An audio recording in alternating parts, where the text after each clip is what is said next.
Welcome to Tom's Messiaen vlog, episode 19, I think. Where am I? I'm not in a church. I'm not at an organ. What's this? You can hear birds. You can see a lake. If I turn this way, very big mountain. Even bigger mountain hidden in the clouds up there. That's about 2,500 meters. That particular mountain. I forget what it's called. Apologies. And more mountains at the end of the lake, which you probably can't see. So goodness knows. Where am I? Well, I'm at Petichet, and this is where Messiaen had his summer writing retreat. He acquired this plot of land that I'm stood on at the moment and built a house here in the 1930s, and from that point onwards all his writing was done here. So life in Paris was La Trinité and the Conservatoire, and other extremely time-consuming composition-related projects like orchestration and so on and so forth. But the writing took place in the summer at Petichet, and every single piece from Poème pour Me, the song cycle, onwards, that's just after La Nativité, every single piece was written here in Petichet. So it's utterly fabulous to be here, as you might imagine.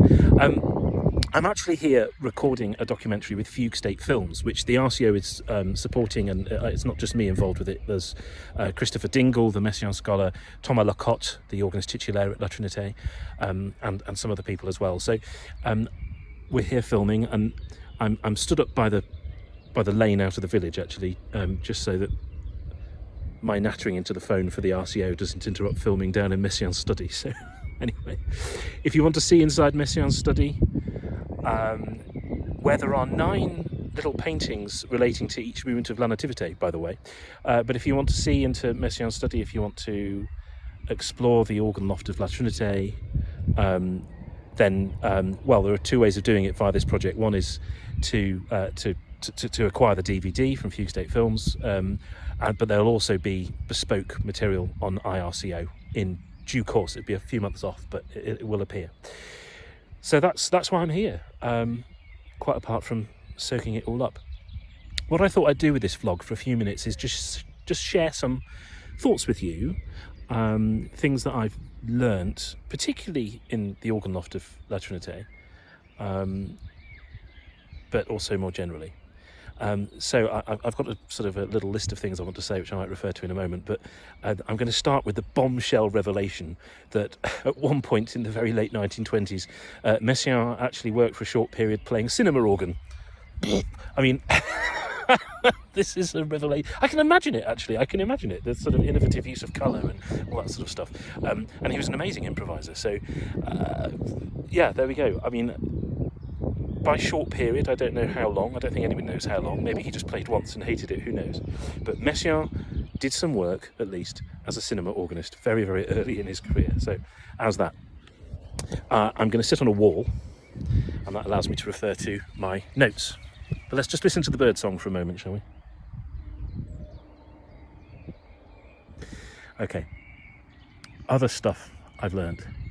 Well, Messiaen had a real devotional routine at La Trinité.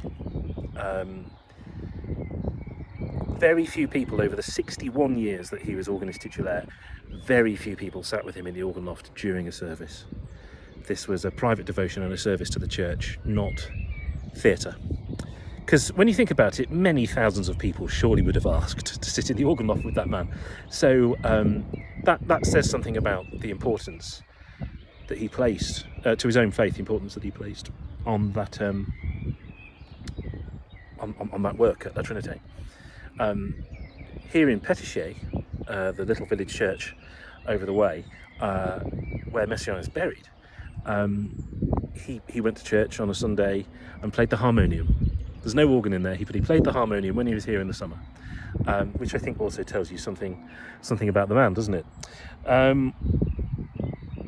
Another thing was, and I think I did know this, but I've certainly not said it on the vlog, concerning Messiaen's devotion to his work at La Trinité. There were occasions when he missed major engagements, rehearsals for broadcasts in other countries and things like that, so that he could do things like play for First Communion of the children of the parish and things like that. So I think it's clear to me that well, it always was clear to me, but this confirms my impression that Messiaen is completely sincere when he writes the music that he writes. Yes, it's fascinating sort of insights there. Incidentally, I went to Mass and heard both organs being played. Beautiful Clavier-Cole choir organ as well, built at the same time as the instruments at the West End. And Thomas Lacotte was saying to me that the instruments suit each other so well that if you do duet improvisations, with an organist on each organ, sometimes you're sat at one of the organs not sure whether you're playing it or the other person's playing the other organ, because the sounds meld together so clearly you sort of lose track of which sound is coming from where. But yeah, the congregation is large and lively and diverse, and there are lots of children and babies, and a sort of panoply of noise and kerfuffle going on. And I'm quite sure Messiaen would have been really rather delighted by that on the basis of what I've learned about him. Anyway, that's Messiaen and church going. I learned a lot about that, obviously, from hanging around in La Trinité the last few days. I've got now referring to my notes here, you see. So yeah, the organ. I should explain the reason why I haven't done a vlog post from the organ console. Well, there are 2 or 3 reasons really. Firstly, it was just time, recording for the fugue state thing. Secondly, the organ is not in good condition at the moment, so I wouldn't have been able to give you a tour of everything. And also, although I'm quite sure Thomas Lacotte would have been happy for me to film a vlog post, totally selfishly, in the time I had to play the organ, I just sat and played it and decided not to video it. So I hope you'll forgive that. But of course, you can go on YouTube and you can find videos of Messiaen playing it and on the telly and things like that. So there are plenty of other ways of exploring the La Trinité organ without looking at my ugly mug on it in an RCA vlog. And in any case, as I say, the Fugue State project with the RCA will provide more such material. So there we go. The romantic heart of that organ is still absolutely there. I mean, I'm sharing these observations. I mean, a lot of this I knew anyway, but to go there and actually to explore it more fully made these impressions even stronger. So the romantic colour is absolutely there, and those sounds that were added to the organ in Messiaen's time in the 30s and then in the 60s, although on paper they're sort of neoclassical additions, and he had the mixtures changed as well, I have to say, but they're quite mild. Like the mutations on the swell, the TS on the swell, for example, the mutations on the positive, although very clear in the room, the positive mutations, they're sort of not big, loud, jangly things. They fit in with the material that was already there. The only stop that really is quite surprisingly loud is the 1-foot piccolo, which appears at the end of the Messe de Pontico 4th movement. That sort of does the job of a real orchestral piccolo. It sort of sits on the top of the texture and sort of sings into the room. It's remarkable. But anyway, there we go. The reeds, absolutely Clavier-Cole, the foundation likewise. And then these other stops which do fit into the scheme, and it gives one food for thought, really. I mean, I think I've spoken before on these vlogs about adapting to different organs when you're playing this repertoire, and ultimately I think my conclusion is one mustn't worry too much, but nevertheless it's worth bearing in mind that the mutations are not all that loud. And in fact, here's a really good example. Not a stop that was added by Messiaen, it was already there, but the quint on the grate. If you look at the first movement, oh, there's a car coming. Will you still be able to hear me? Do you want to have a look at the van? Here comes a van. There you go. The van à la française. Anyway, the first movement of Messe de Pontico, you keep having to play these Gs, middle Gs on the Grand Orgue, on 8-foot diapason, and quint is the registration he asks for. And when you play that piece at La Trinité, as I did on Pentecost Sunday, which was quite amazing, privately behind closed doors, but nevertheless I played it, the quint just blends totally into the sound of the montre, the sound of the 8-foot diapason. They're imperceptible from one another, which is quite remarkable, and just worth bearing in mind when you play another organ somewhere else and the quint is bigger than that. Maybe it's best to leave the quint out. Lacotte was saying this, Thomas Lacotte was saying maybe leave the quint out in those circumstances and just stick with the diapason. The swell is quite soft in tone, It's right at the back and at the top of the organ, behind the positive box as well, so it's quite a distant sound.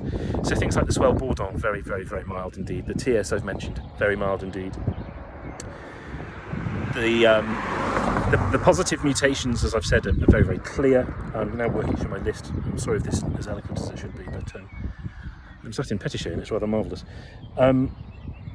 Yeah, so all of this stuff, it kind of speaks to this romantic modern thing, doesn't it? So we have sort of that dynamic you get with Messiaen, which we've talked about before. He's a romantic composer in many ways, as well as being a modernist, and the qualities of the La Trinité organ reflect that. And crucially, it's cohesive. You don't, as I've said, you don't have a romantic organ with some screechy bolt-on stops on top that just don't work. So, what else can I say? Well, I'll just wait for this car to come by. I wanted to record this video to show you how peaceful Petichet was, but then I went and sat up by the road. I'm going to move. I also have to climb under a gate. Whoop, there we go, right. The acoustic at Petichet is... the acoustic at La Trinité is really luminous. The organ has no attack, really. It just sort of emanates into the space. It's fascinating, that, and I think that has implications for playing rhythmic music. It's quite thought-provoking. It's provoked thought, but I haven't reached conclusion yet, so I won't share that. But it's just worth knowing that the way the organ sounds into the room, it doesn't spit into the room or shout into the room. It sort of rolls into it in this extraordinary way. And again, going back to my list. Yeah. There's a few museum aspects to it, by the way. So Messiaen's bench is out of use now. The organ bench has been replaced, but the original bench is still there. There's a really ugly plastic telephone attached to the organ case, which doesn't even work anymore. It's the phone to call the sacristy. But Messiaen used it a lot, so it's been preserved. And the current organists find this a little bit frustrating because it doesn't photograph well. It's right by the console. There's this ugly phone that's now a museum piece. When Messiaen had the organ action converted to electro-pneumatic in the 60s, a couple of things to say about that. The first thing is the combination action, that the piston system that was enabled by this conversion work in the 60s, that's also been preserved. It's been subsequently replaced, you see, but the old great big box-like electro sort of piston system is behind the console inside the organ case, and it's still there, and that's a monument in itself, because the registrations from the 1969 Messiaen were made possible by that device. So there's another little museum piece. Something else that's fascinating, and this is now getting into serious organ geek territory, when the stop action was converted to electro-pneumatic, you'd expect there to be pneumatic motors placed up by the sliders, operating the sliders directly. But actually, at La Trinité, what's happened is all the original Cavalier-Cole mechanical stop action is still there, and then there are these whopping great big pneumatic motors right the way down at the console. So when you pull a stop out, the pneumatic motor operates sort of more or less just behind you, and pulling all these levers right the way up into the organ, which I've never seen before. So that entertained me. But anyway, and actually, there's a reminder. It's worth bearing in mind that the organ had work done on it in the 1930s, but despite the addition of a handful of stops, it was still, a Cavalier-Cole, a 19th century organ console working in a 19th century way.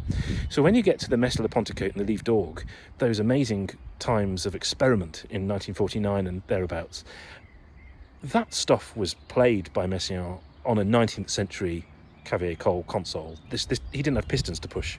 All those crazy registrations. This was done by hand with ventals and all the rest of it, which is, the mind boggles really. And you can, I'm pretty sure if you listen to the recording of Messiaen playing that stuff in the 50s, on the La Trinité organ, you can hear the stop action going bang, bang, bang. So I don't know whether he had help, but remarkable really. And yeah, you know what? I think I'm going to leave it there. What I'll do, just to finish, is I'll walk you down. So you saw the lake and the extraordinary mountains, still with snow on the top up here. Maybe you can still hear the birds. Chiff-chaff over there. What I'm going to do is I'm walking around and I'll show you Messiaen's summer residence. And then I think that's quite enough, because this has been 15 minutes, so it's quite a long one. I think I've said that with the last 2 or 3 vlogs, haven't I? It's ticked past 10 minutes and I've gone, this is terribly long, sorry. And then I've published it anyway and recorded another vlog that's just as long. Anyway, here we are. Lovely, simple little house. Not that, that's the shed. There you go. The downstairs window closest to us, there. That is Messiaen's study. This place is now used as a writing retreat, as a retreat for artists, in line with Messian and Yvonne Lorio's wishes. But Messiaen's study is substantially as he left it. And yeah, it's pretty special being here. So I'll see you next time for the next episode of Tom's Messian vlog.